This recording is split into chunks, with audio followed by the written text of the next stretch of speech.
नमस्कार दोस्तों, आपके रेलवे एनटीपीसी 12th लेवल पे आपका 28 अगस्त के फर्स्ट शिफ्ट का एग्ज़ाम हो चुका है और उसके जो प्रश्न हैं जो 100% रियल है जो मेरे को मिले हैं उन सभी को मैं आपके सामने शेयर करूंगा।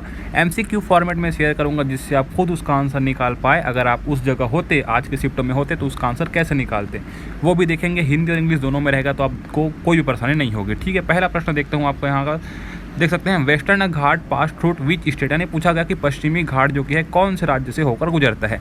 अब देखिए, ये चीज़ आपके ऑप्शन पे डिपेंड करेगा कि आपका ऑप्शन होता क्या है, लेकिन आपके ऑप्शन में ये चीज़ें आपको दी गई थी। देख सकते हैं, उत्तर प्रदेश था, बिहार था, पंजाब था और तमिलनाडु था।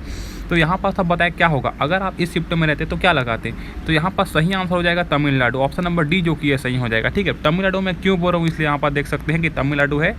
The western Ghats extend from Gujarat through Maharashtra, Goa, Karnataka, Kerala and finally Tamil Nadu. इन सभी जगह छूता है। यहाँ पर देख सकते हैं, पश्चिमी घाट गुजरात से शुरू होकर महाराष्ट्र, गोवा, कर्नाटक, केरल और अंत में तमिलनाडु से होकर गुजरता है। ठीक है, तो यही क्वेश्चन आपके सेकंड शिफ्ट में घुमा के पूछ देगा। तो याद रखेंगे कि पश्चिमी घाट में गुजरात से शुरू होकर महाराष्ट्र, गोवा, कर्नाटक, केरल और अंत में तमिलनाडु से होकर गुजरता है। ठीक, ये क्वेश्चन पूछा गया था, वो gave the slogan Swaraj is my birth right, यानी कि स्वराज मेरा जन्म सिद्ध अधिकार है, यह नारा किसने दिया था। ये पूछा गया था। आपके ऑप्शन ये थे, देख सकते हैं, महात्मा गांधी, नेताजी सुभाष चंद्र बोस था, बाल गंगाधर तिलक थे और पंडित जवाहरलाल नेहरू थे। तो इसका जो कि सही आंसर हो जाएगा क्या होगा कि स्वराज जो कि है मेरा जन्म सिद्ध अधिकार है, या फिर Swaraj is my birth right जो कि है ये आपका तिलक का है, बाल गंगाधर तिलक का है। ऑप्शन नंबर जो कि सी है यहाँ पास सही हो जाएगा। देख सकते हैं, ये देख सकते हैं, Lokmanya Tilak raised this slogan to inspire the freedom movement, यानी कि जो फ्रीडम स्वतंत्रता आंदोलन हुआ था उसको प्रेरित करने के लिए यह नारा दिया गया था कि जो क्या है बोला मैंने, स्वतंत्रता जो कि मेरा जन्म सिद्ध अधिकार है। ठीक है, तो ये किसका है, लोकमान्य तिलक का है, याद रखेंगे। ठीक है, अगला प्रश्न पूछा गया था, एक्सरसाइज सिलनेक्स जो कि है 25, ये was held at which place, यानी एक्सरसाइज जो सिलनेक्स 25 है वो कहाँ आयोजित हुआ था, ये पूछा गया था। ये आपके ऑप्शन में था, देखेंगे। ठीक है, यहाँ पास एक चीज़ आपको, या फिर मैं आपको बताऊंगा किन के बीच हुआ था और कहाँ आयोजित हुआ था। ठीक है, तो ये देखेंगे कोलंबो में हुआ था, ऑप्शन नंबर बी जो कि ये सही हो जाएगा। ठीक, यहाँ पर देख सकते हैं, कोलंबो में हुआ था।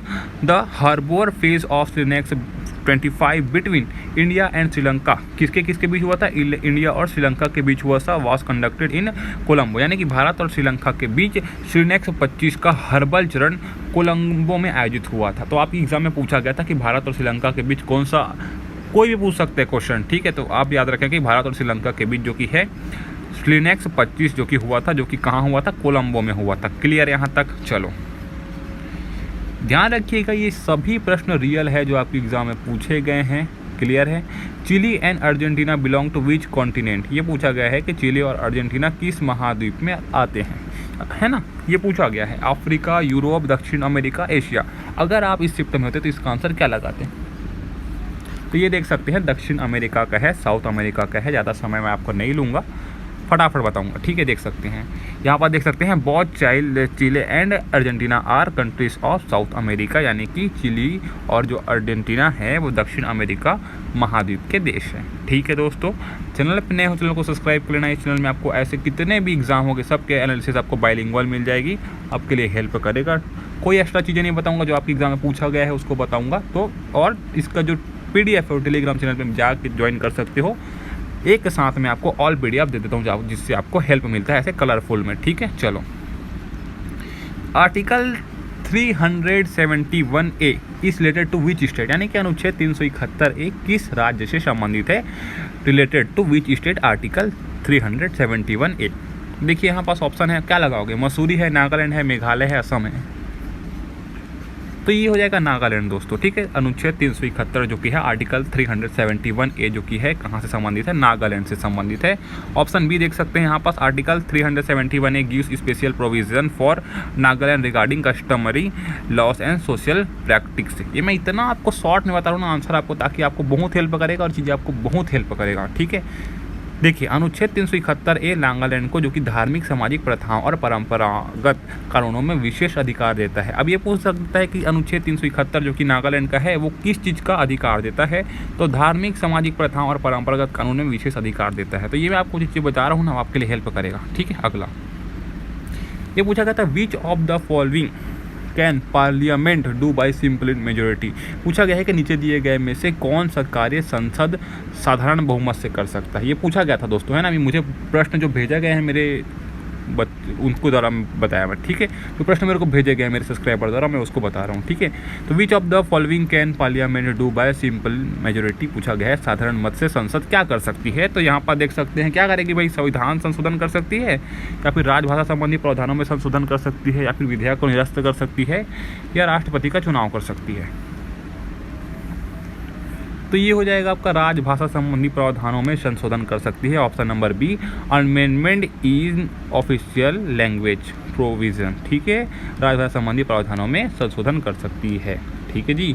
यहाँ पर देख सकते हैं change in official language provision are do by simple majority in parliament, यानी संसद साधारण बहुमत से राजभाषा संबंधी प्रावधानों में संशोधन कर सकती है, ठीक है। चलो, ये पूछा गया था लोक संगीत means what type of music, मतलब ये थोड़ा सा मेरे को कंफ्यूज लगा कि एक ऐसा इस प्रश्न पूछा गया था या फिर इसको कुछ अलग पूछा गया था, ठीक। फिर भी आप रखेंगे लोक संगीत जो कि है किस प्रकार का संगीत है, ये पूछा गया था। शास्त्रीय संगीत है, लोक संगीत है, पश्चिमी संगीत है, फिल्म संगीत है। तो भाई यहाँ पास लोक संगीत ही आएगा, फोल्क म्यूजिक ही आएगा यहाँ पास, है ना। Folk music is traditional music of village and tribals sung during festival and रूट्रल्स, मतलब क्या पूछा गया है कि लोक संगीत जो कि है ग्रामीण या जनजातीय परंपरागत संगीत होता है जिसे त्योहारों और अनुष्ठानों में गाया जाता है, ये पूछा गया था, ठीक है। तो इतना याद रखेंगे। अगला प्रश्न पूछा गया था, ये पूछा गया था वेयर इज चिल्का झील, यानी लेक जो लोकेटेड है, कहाँ लोकेटेड है, चिल्का झील कहाँ स्थित है, ये पूछा गया था। बताइए क्या होगा आंसर, अगर आप इस बताइए ये शिफ्ट में रहते तो क्या लगाते, राजस्थान, असम, ओडिशा या फिर पश्चिम बंगाल। तो आपको अच्छे से याद रखना है आपको कि चिल्का झील जो कि ओडिशा का है, ऑप्शन नंबर सी जो कि यहाँ पर सही हो जाएगा। चिल्का झील पूर्वी भारत में ओडिशा राज्य में स्थित है। यह भारत की सबसे बड़ी खारे पानी की झील है। क्या है, सबसे बड़ी खारे पानी की झील है भारत की, और एशिया का सबसे बड़ा तटीय लैगून है ये, है ना। यह झील बंगाल की खाड़ी से एक पतले भूमि के टुकड़े जिसे स्पीड कहते हैं द्वारा अलग होती है। किसके द्वारा अलग होती है, स्पीड द्वारा अलग होती है। इसको ये कहाँ स्थित है, ओडिशा में स्थित है। चिल्का झील जो कि है ओडिशा में स्थित है, भारत की सबसे बड़ी खारे पानी की झील है। ओके दोस्तों, यहाँ देख सकते हैं, और यह ओडिशा के पुरी, खुर्दा और गंजाम जिलों में स्थित है। यह एक प्रकार के खारे पानी की झील और लैगून है, ठीक है ना। चलो, ये देख सकते हैं यदि हम किसी आइकॉन फाइल पर डबल क्लिक करें तो क्या होगा, ये पूछा गया है, ठीक है। ये कंप्यूटर संबंधी प्रश्न है। If we click on an icon file what happen, मतलब ये पूछा गया है कि क्या होगा भाई, डबल क्लिक करोगे तो क्या होगा, खुल जाएगा वो, इट्स ओपन, है ना, खुल जाएगा। सिंपल सी बात है, कंप्यूटर पर किसी आइकन फाइल को डबल क्लिक करोगे तो वो खुल जाएगा। सिंपल क्वेश्चन था, आराम से एकदम सिंपल प्रश्न पूछा गया था। तो भाई ये जो प्रश्न थे मैंने आपको 100% रियल आंसर के साथ बता दिए हैं, जो आपके लिए हेल्प करेगा। आई थिंक आपको मज़ा आया होगा। चैनल पर चलो को सब्सक्राइब करके जाना।